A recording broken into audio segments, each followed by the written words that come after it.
Hello, I'm Mana, welcome back to my YouTube channel. If you couldn't tell from the subtle decor I put up, we're getting festive. What else is gonna bring you Christmas cheer like a nice little wholesome Christmas romance? That's why this week I've decided to read 4 Christmas romances. Surprisingly, it's a genre that I haven't read before despite reading a lot of romance. I haven't really been a seasonal reader in the past. 'Tis the season. I wanted to see what that would feel like. When I did my reading vampire books for a week, I decided to pick from different genres, but this time because it's the same subgenre, I wanted to pick from different tropes. Shorter books and longer books as well. There's fake dating, which is a pretty popular trope, bully, childhood enemies, and also second chances. We're just combining everything, seeing how this week went. I'm going to talk about them and see if you want to read them in the few days leading up to the big event. The first book I read was A Christmas Date by Camilla Isley. This book is on the shorter side with only 230 pages, and I picked it to be first this week because I've read books by the author before. Even in the same series, I think it's the Love Comes First series. I read and loved Opposites Attract by this author. A divorce lawyer meeting a couples therapist. Those two differing dynamics are just rom-com gold. I loved the way it was written. I loved the characters and the humor, so I thought, why not read more of this particular series? We follow Nikki, a video producer who absolutely hates Christmas. She's dreading leaving New York and going to see her family because her sister just announced her engagement. Someone that was Nikki's friend first. She's had feelings for him for quite a bit. The timing was never right,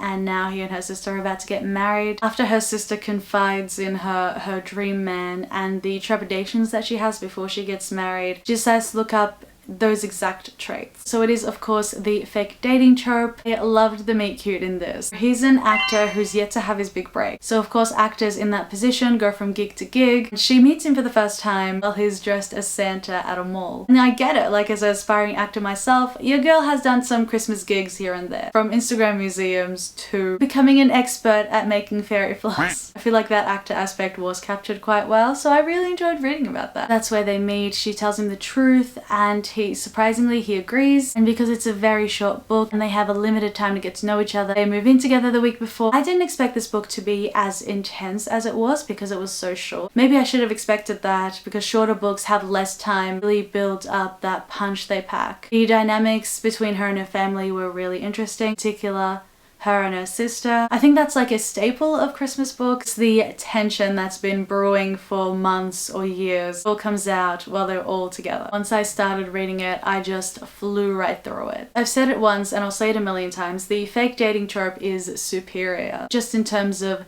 tension, in terms of having an excuse to get to know one another. I was on edge the entire time. I was waiting for the secrets to come out because there was so much under the surface. When they finally did come out, it wasn't in a way I expected at all, and I really enjoyed seeing that growth in the characters, though I was genuinely like worried for them. It's written well. You really get into this psyche of the character, which I really liked Nikki. I like reading about independent women who know what they want in life, but they just haven't met a person that fits that. His only red flag, and I mean it, his only red flag is his choice in theatrical productions. I mean, altogether this was a great book. It really got me into the Christmas spirit. I loved how Christmassy it was. The meet cute, build snowman, having that huge family get together. How many times am I going to say Christmas this video? After that, I read a book by an author I saw recommended in almost every Christmas book recommendation video. It was Meet Me Under the Mistletoe by Jenny Bayliss. We follow Nori, the owner of a secondhand bookshop, which is the most perfect rom-com occupation you can have. Typical of books set in England, there is a lot of focus on the class divide. Being from a blue-collar background, she gets a scholarship to go to this posh boarding school, and that's where she meets her best friends. Despite the difference in personalities and backgrounds, they get really close over the years to a point where they are almost like family. Somewhat distant after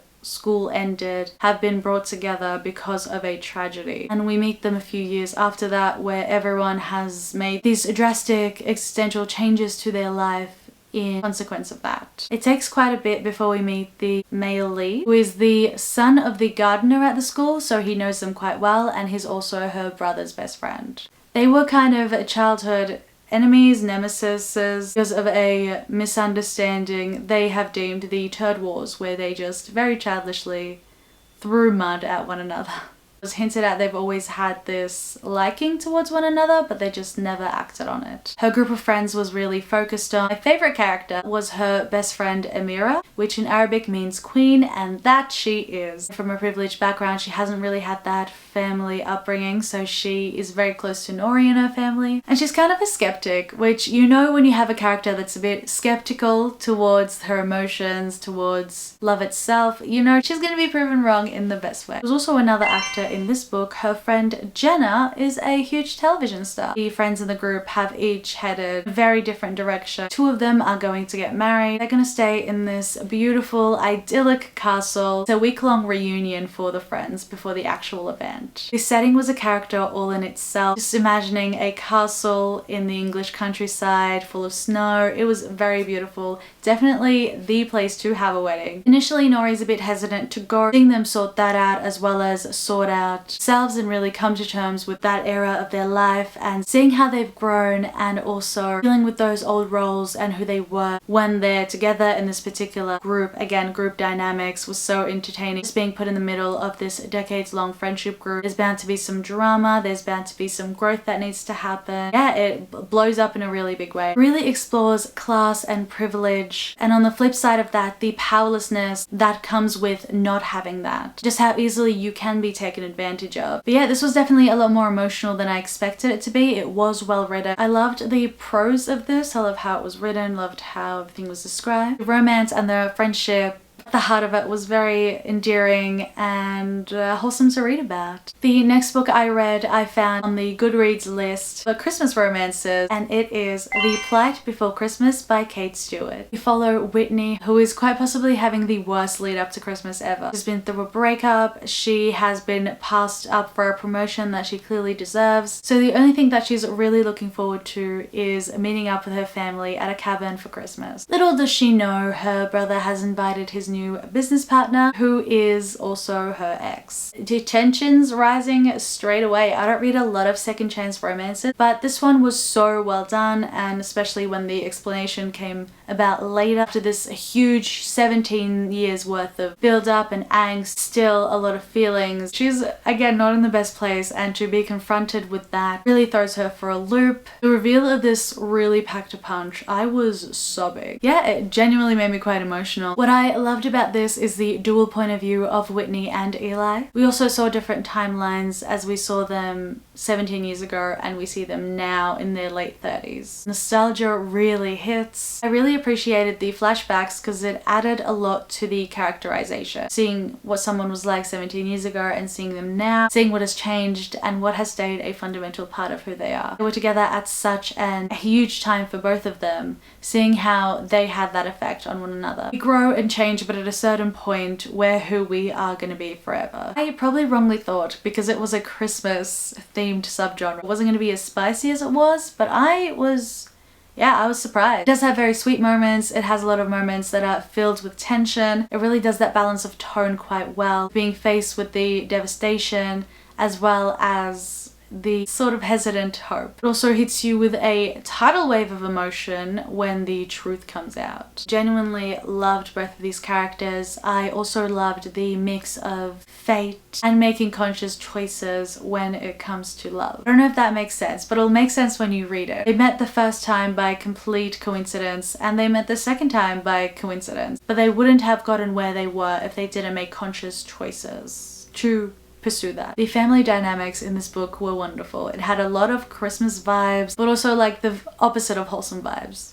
It was funny and emotional, and it had a lot of range. I also appreciated the expanding of the world, getting to know other couples' stories, get to see her siblings in their respective marriages and their problems. It's just really kind of a spectrum of different choices that people have made. The overall theme of being able to overcome anything if you do it together was beautiful and wonderful. The final book I read was The Christmas Star. I decided on another short read. This was an Audible original. It was mostly set between the city and her family's bed and breakfast. We follow Julia, who's the manager of an independent cinema. And Christmas is her favorite time of the year. She studied film, so she clearly knows a lot and loves the media. I love reading about characters that care about the same stuff I do. Going into this, I loved it already. She has what you would describe as an evil stepsister who has really torn her down over the years. An opportunity presents itself when she meets a man that looks very similar to a huge movie star. They become friends, and after hearing about her predicament, he offers to be her fake date when she goes back. Their sister also has a new date. This book was wholesome, heartfelt, and very charming, very Christmassy. The voice actors also did a wonderful job, and I love their dynamics. It was quite a short, quick read. It's perfect if you're looking for a short, quick read, get you into the holiday spirit. Again, another actor in this one. 3 out of 4 books have featured actors. Coincidence? Or did I intentionally seek them out?